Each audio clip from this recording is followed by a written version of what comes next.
And welcome to tonight's Media Mash, where we're going to point out just a couple of instances of the mainstream media's outrageous bias. And first up tonight is the Today Show, where host Ann Curry dropped in on Bill Clinton and really held his feet to the fire. Let's take a look. How is President Obama doing on this greatest near-term crisis facing the United States, the economy? That's a major vote of confidence. When you saw him recently, did you give him any advice? Your wife is front and center as Secretary of State at a time when this world, this country, is in a world of hurt. What's your faith in her? You know, this week people are going to be reading this article in Time magazine that lists you as number 13 is on the list of who to blame for our current economic crisis in the United States. Should you be 13 on the list as well? You know, people are pretty down about the world today, and yet you seem to, from these young people, feel a sense of optimism. Why is that?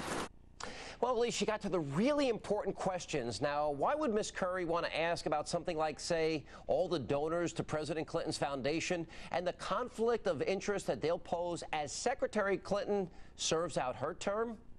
Now, next up, NPR senior correspondent Cokie Roberts, who made an appearance on This Week with George Stephanopoulos over the weekend. Roberts fell all over herself, praising the president's stimulus plan and destroyed the straw man that liberals have built up so effectively over the past few weeks, the idea that Republicans want to do nothing in response to the economic slump. Now, did I miss it when somebody actually proposed that? Let's take a look. The extension of unemployment benefits, the extension of health care for the unemployed, the addition to Medicaid for the states, all of that is just money on the table immediately.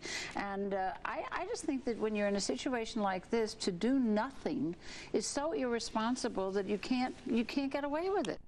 Nah, there's no media bias. As a matter of fact, we only need the censorship doctrine for talk radio. Shut down Rush Limbaugh, Sean Hannity, Mark Levin, Neil Bortz, and all the other talk show hosts out there in America, because they're the only ones that need to be silenced. Not NBC, CBS, ABC, two cable channels where anchors get tingly feelings at the very sight of the Messiah, the anointed one, Barack Obama. Runs up and down their leg. That doesn't happen to them very often, only every time he speaks. And finally tonight, it's time for our Obama puzzle. That's right.